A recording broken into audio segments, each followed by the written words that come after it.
Assalamualaikum warahmatullahi wabarakatuh. Halo sahabat cerita kehidupan. Apa kabar kalian semua?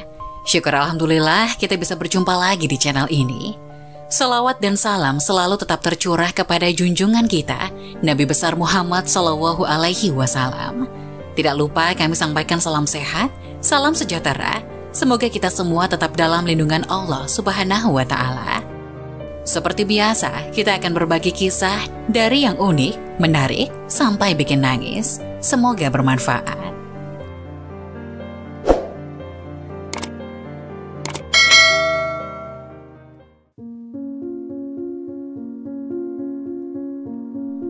Wajib tahu, inilah 12 kriteria orang yang didoakan oleh malaikat dalam Islam. Segera lakukan ini.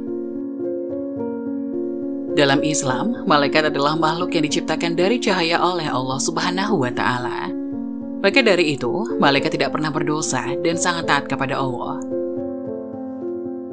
Malaikat diciptakan bertujuan untuk melakukan tugas-tugas tertentu. Salah satunya menjalankan tugas mendoakan hamba Allah di dunia. Sebagaimana malaikat adalah makhluk yang mulia, maka bila kita didoakan olehnya adalah sebuah hal yang beruntung.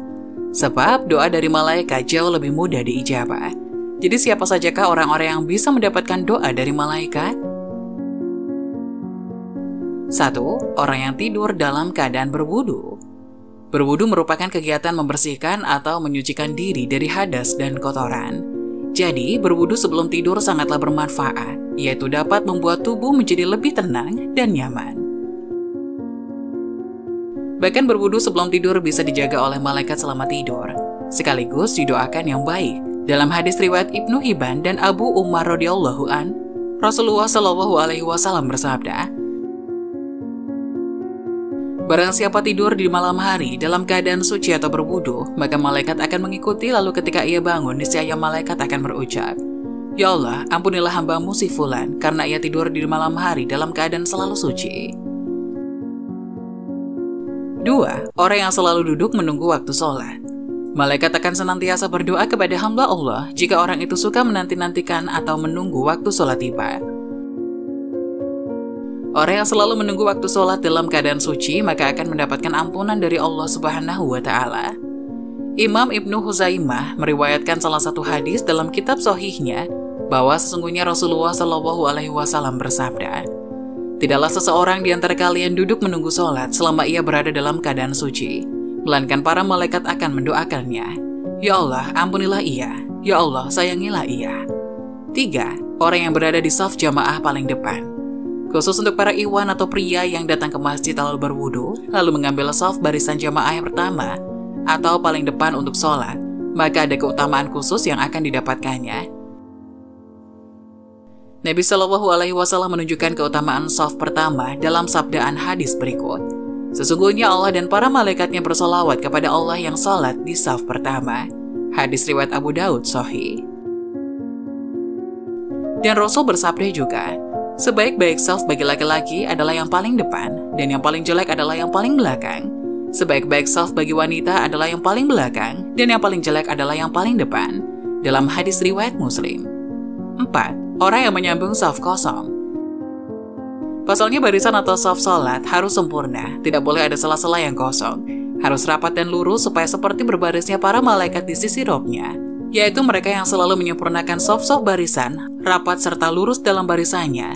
Sabdaan Rasulullah SAW, dan supaya menyambung shaf yang kosong biar tidak ditempati oleh setan, maka hendaklah kita untuk selalu menyambung shaf kosong ketika mau sholat. Demikian juga Rasulullah SAW bersabda, "Sesungguhnya Allah dan para malaikatnya selalu mendoakan orang-orang yang menyambung shaf-shaf dalam sholat." Siapa saja yang mengisi bagian shaf yang lowong akan diangkat derajatnya oleh Allah satu tingkat.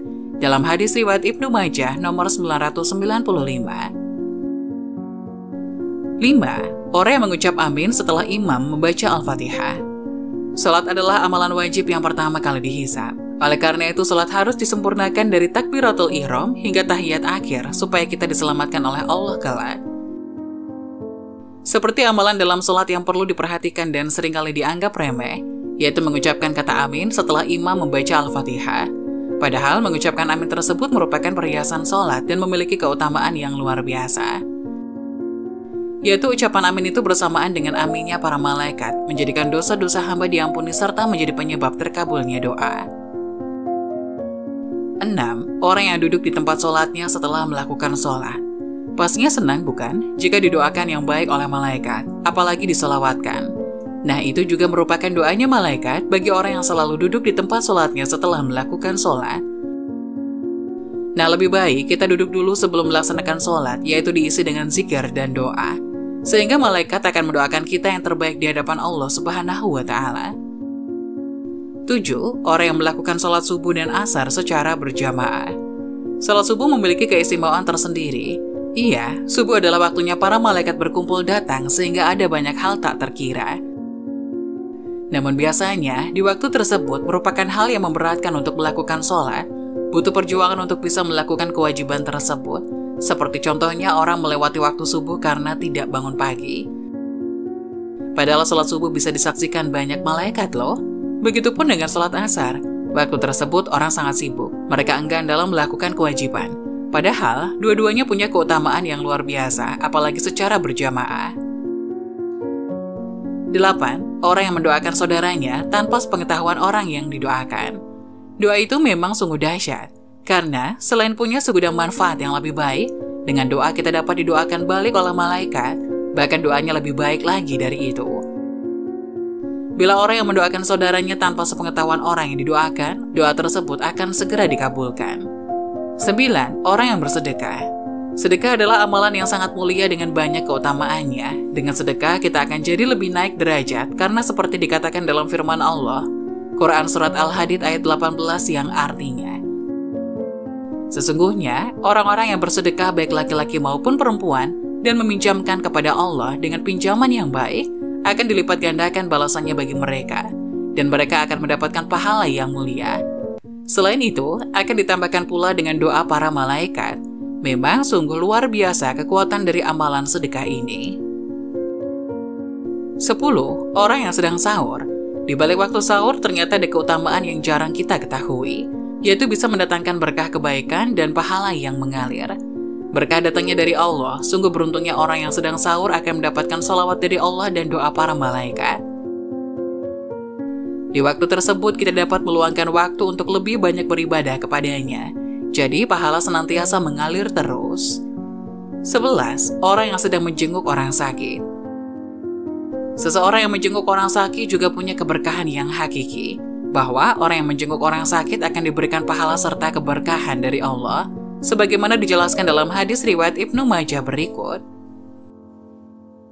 Barang siapa yang menjenguk orang sakit, maka malaikat dari langit memanggil, "Berbahagialah kamu dan sungguh baik langkahmu, dan engkau menempati sebuah rumah di surga." Kesimpulannya, seseorang yang menjenguk orang sakit akan didoakan oleh para malaikat, dan setiap langkahnya ketika menjenguk maupun setelah menjenguk terdapat keberkahan pahala yang berlimpah. 12. Orang yang mengajarkan kebaikan. Berbuat baiklah ke semua orang, sekecil apapun. Kalimat tersebut sudah sering kali kita dengar, tapi dari kalimat sederhana itu memang harus kita terapkan dalam hidup. Sebagai umat muslim, kita diperintahkan untuk selalu mengajarkan dan mengajak manusia kepada kebaikan. Maka pahalanya akan menjadi untukmu juga. Selain itu, orang yang senantiasa memberikan kebaikan juga akan didoakan malaikat.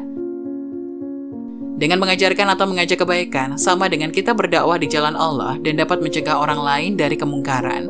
Sungguh luar biasa pahala bagi orang tersebut. Itulah orang-orang yang mendapatkan doa dari malaikat. Betapa beruntungnya jika kamu adalah salah satunya, maka di pandangan Allah, ia adalah manusia yang dicintainya. Semoga penjelasan tadi dapat memberikan hikmah dan bermanfaat untuk penonton semuanya. Jangan lupa like, subscribe channel ini agar tidak ketinggalan info-info bermanfaat lainnya. Sekian dari kami, terima kasih. Wassalamualaikum warahmatullahi wabarakatuh.